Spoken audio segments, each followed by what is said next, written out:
to the BizBlend Podcast, listeners. This is the show where bold ideas meet practical action and where we explore how real leaders build, pivot, and grow.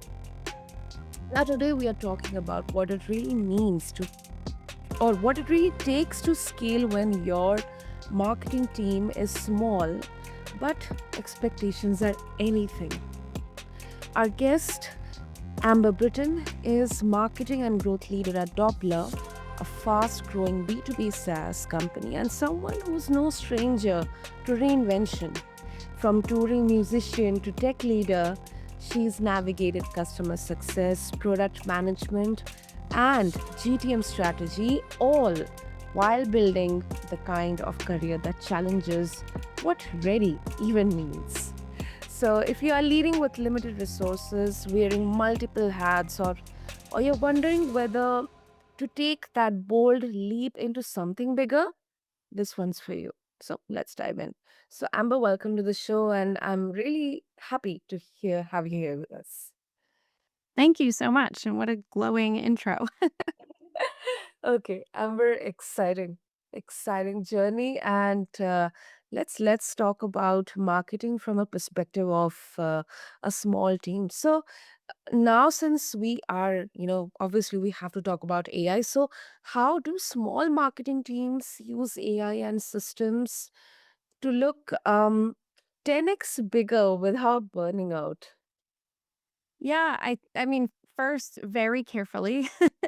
Uh, I think a lot of marketers are either looking to start using AI or are kind of afraid of it and maybe thinking it's a fad.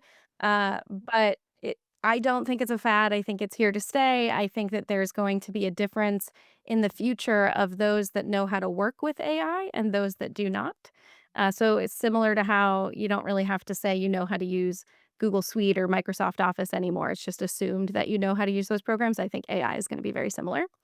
And if you're a small team, AI can act as that extension. It can help you get 70-80% of the way there on something, which saves you a ton of time. That thing that might have taken days or weeks can now take minutes. And it can absolutely help you if you're not able to hire and really build out a large team. It can help bridge that gap until you have funding or hiring opens up or something of the like. Uh, but you have to do it really carefully. You have to know what your team is putting into it. AI tools are using whatever you put in to train on their models. And you want to make sure your team is not putting proprietary information in there. So, um, using it for things like copywriting is really great for scheduling things, for helping organize notes or do some analysis, so long as it's not, like I said, proprietary data that you're asking it to analyze. Uh, and I think one of the easiest ways to do that, to make sure your whole team is kind of working in the same way, is to set up um, like custom built GPTs. So for ChatGPT specifically, you can build very easily without needing to know how to code. You can build a custom GPT. We have one for social that knows everything that we want to do in social, the channels that we want to appear on, the strategy that we have for social. It knows our voice, it knows our content guidelines, and we all use the same GPT. So that way, we're all getting the same voice. We all make sure that it's you're not just copy pasting what you get from that into a social post. You're still making sure to edit and use your own critical thinking. But it helps us when we're not able to hire a social media marketer at this time. It helps extend our team. So carefully and curated. Make sure that you know those dead giveaways for when someone is using AI and not in a great way. Of course, of course. There are some really, kind of cool and very unique insights that you've shared. And when we talk about small marketing teams, or companies, or maybe just a startup, they have a very small marketing team. How different uh, marketing becomes in terms of strategy or focus for a small team in comparison to a big, large company or an enterprise? Yeah, I think for a small team, you really have to know what roles are critical right now, what roles are going to make or break the business, and what is the core problem that your marketing team needs to solve. I have heard from founders before that, marketing doesn't work. We don't need marketing. People will just find us. And that's unfortunately not how it works. um, unless you have some like viral product that solves a problem that no one has ever solved before, you don't have this inherent virality. And even when you do start to get that virality, eventually the fad tapers off and you still need marketing to continue growing. The biggest brands in the world still have marketing teams, even though they really don't need it and they're ubiquitous. So for a small team, if especially if you're fighting the battle of like we don't know what marketing does or marketing doesn't work, it's about knowing what you need right now in the business. At Doppler, we knew a couple years ago when we were talking about this and what the marketing team would look like, our biggest issue was needing, leads for our enterprise sales team, and that means demand gen. So knowing that that's the role that exists and that's the role that you need right now, is the first step. And, then you kinda start to you go from there, but you figure out what this person is gonna do and how they're gonna be measured, and everything marketing is doing really needs to try to drive that bottom line as much as possible. It's not always you can't always do one-to-one attribution anymore, it's a different world than it was 10 years ago. So you have to be comfortable explaining how you're having an impact without being able to say this one thing drove this one sign up or this one lead. You have to know that it's kind of all of these things working together. And it's difficult to start to get comfortable with and difficult to persuade executives on. And then once you kind of prove it out with that one role, you can start to see what this next role would be. But everyone is kind of fighting that battle or making that convincing case of why this role right now? How is this gonna help us hit our goals? And then you just have to know that those other roles, which may be great to have, and in a larger team, you'd be able to have them because each person on the team wouldn't have this pressure to drive this bottom line as much. You'll get there eventually, but in a small team, every role is so critical. So I would love to have a social media person full time. We're not ready for that yet. There's other impact we need to drive first. So we're doing social, but not in the way that I really want to do it, but I just can't justify it yet, you know what I mean? So, it's just constantly having that battle, knowing what works, and a lot of educating. You have to evangelize for your team, be really visible with what you're doing and how you're driving an impact, and you can look like a much bigger team. I get that feedback all the time, if even from internal employees as well as customers who are shocked when they find out our marketing team is so small. They think we're a much bigger company than we are. Wow. Okay. Okay. And then I absolutely agree with the point. Many of the founders, and this especially, I mean, correct me if I'm wrong, this especially more relevant in the B2B sector, where your customer, maybe the target customer segment is niche or focused. The founder, kind of, they believe that I don't need marketing at this point of time right now. Let me first build on the tool, the service, or anything, or the product, and I'll think about it. But I absolutely agree with you. At least from a personal branding perspective as well, uh, building or working on marketing can be such a huge driver in sales, especially for B2B. I mean, if I would love to hear from you. What's your thought on that? Yeah, B2B is tough. B2B is a tough space, I think. And most of my or all of my tech career has been in B2B.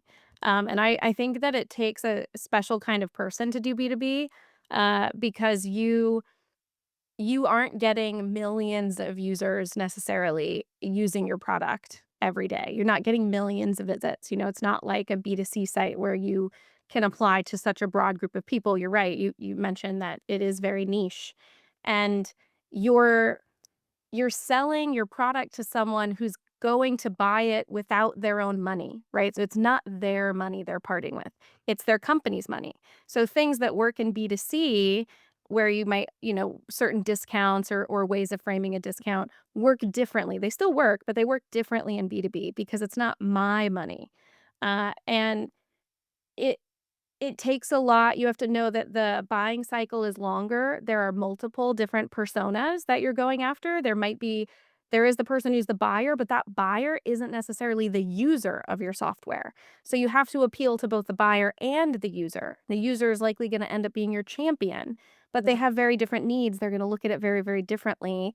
And you really need to build those advocates. You need to get the attention of both groups. So trying to make sure you're doing the right content, the right SEO strategy, that you have things on your site or things that your team is putting out that appeal to both types of personas at very different maybe levels of seniority. And then there are so many B2B software companies, especially in my side of cybersecurity, that you also have to stand out because they all start to look the same. So then how do you rise above the noise?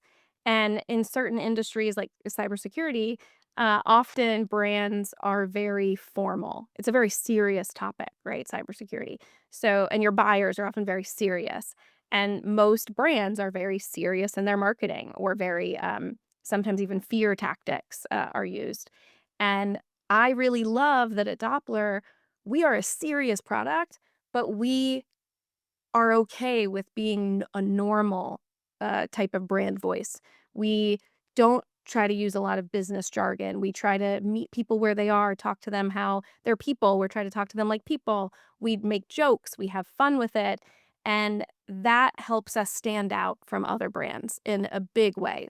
Because people really gravitate to our swag at a conference because our swag stands out. Everyone's giving out cups and t-shirts. And sure, we're also giving out t-shirts, but our t-shirts have a very provocative curse word on them. And people really like that and it gets their attention.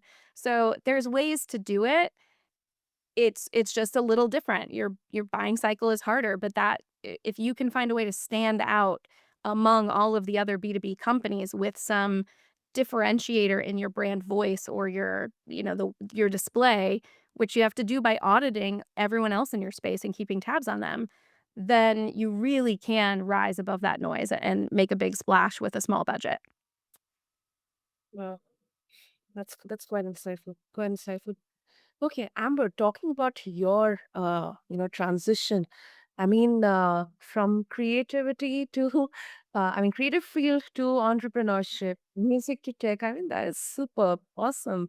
And then from customer success to GTM. Um, what's one moment you felt? So I'm gonna have two questions here. Okay. Number um, what kind of learnings or experiences you did you apply or you had to apply from your time in music and in entrepreneurship? And secondly, any particular moment when you felt like maybe this is not something I'm qualified for or I'm not ready for, but you did it anyway? Yeah, the second one makes me laugh, but I'll start with the first one. For the first question, like what translated really from like being a musician to a professional career, especially in tech. Um, I think the thing that helped me the most is in music. I was a lead singer for bands for many many years, and so I'm very comfortable in front of a crowd. I'm very comfortable, talking off the cuff, improving when you're playing a show and all of your equipment doesn't work. Or one time I ripped the cord out of my microphone in the middle of a song, or I forgot the lyrics. Like those things happen, and you have to roll with it. And so my ability to roll with the punches, to really easily adapt to any situation, to get up in front of people and talk, even with no preparation, those are skills I learned from being a musician and touring. Um, those served me very, very well and still do today. And it definitely can tell when someone has been a musician or an actor or some sort of creative performer because you are just naturally a bit of a better presenter and a better speaker. So those are definitely the big ones. I think also being scrappy, when if things aren't working and you've got to, duct tape something together and, make it work. I can do that very easily as well. Like it might take 2 weeks to automate the system, but there's this very manual way we could get started on it today. And I'm okay with jumping in and, rolling up my sleeves and getting my hands dirty, so to speak. For the second question, every day I feel like I don't know what I'm doing. Um, every day I'm like, I don't know who allowed me to be a grown up. I still feel like a teenager in a adult woman's body, and constantly feel like I have imposter syndrome. I am very lucky that other people don't seem to notice that and are very surprised when I say it.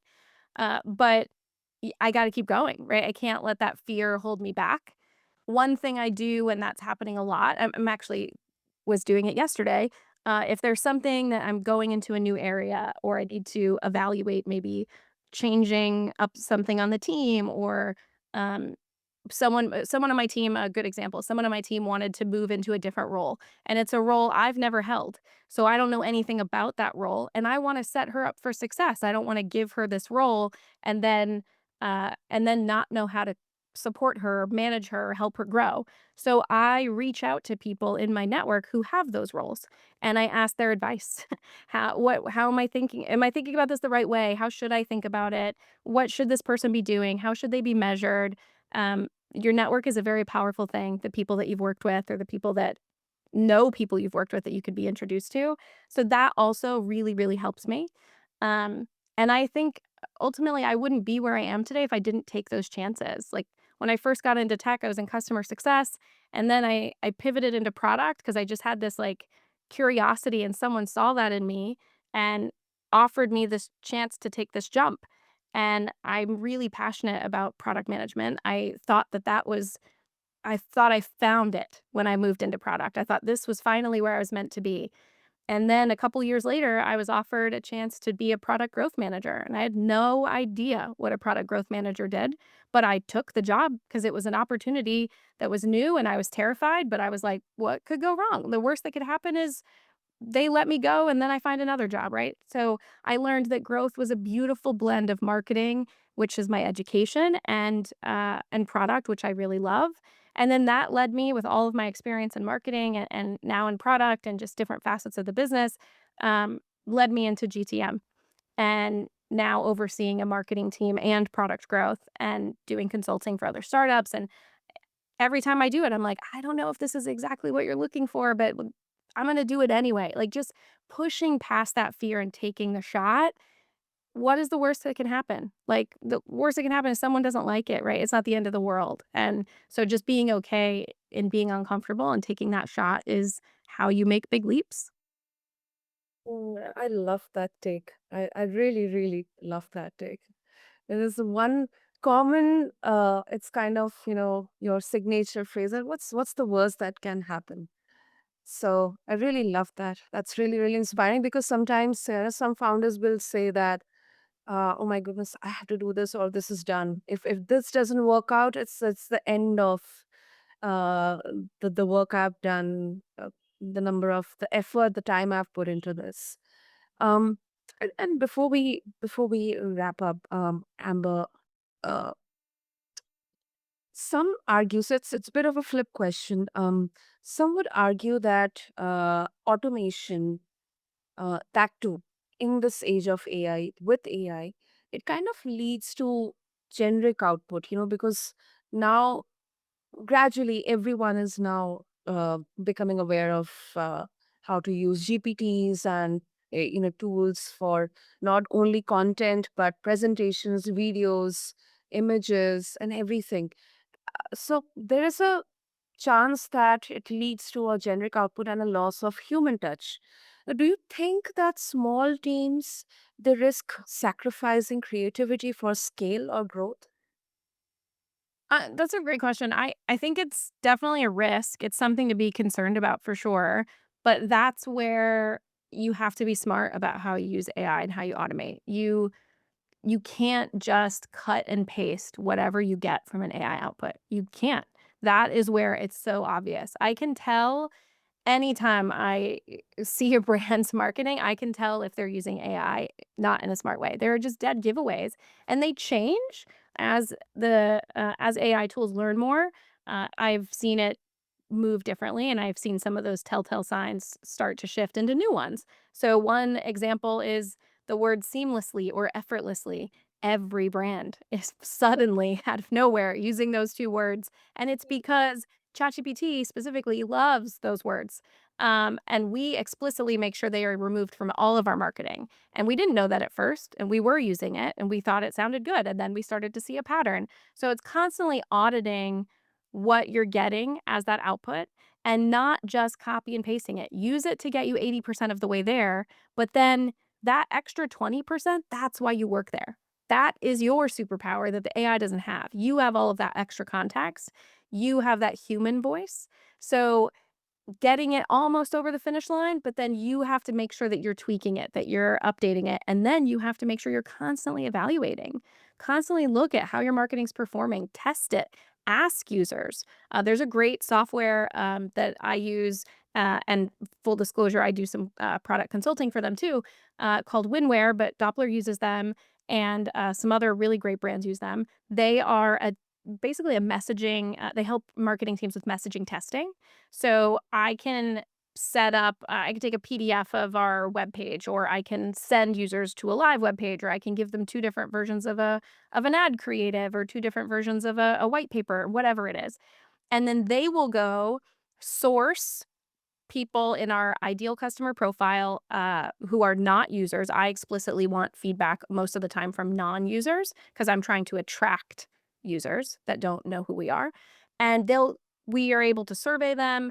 They are, Winware takes care of all of the sourcing and incentivizing. We get verified LinkedIn profiles, so we know they're real people. They get an incentive. They give really thorough feedback.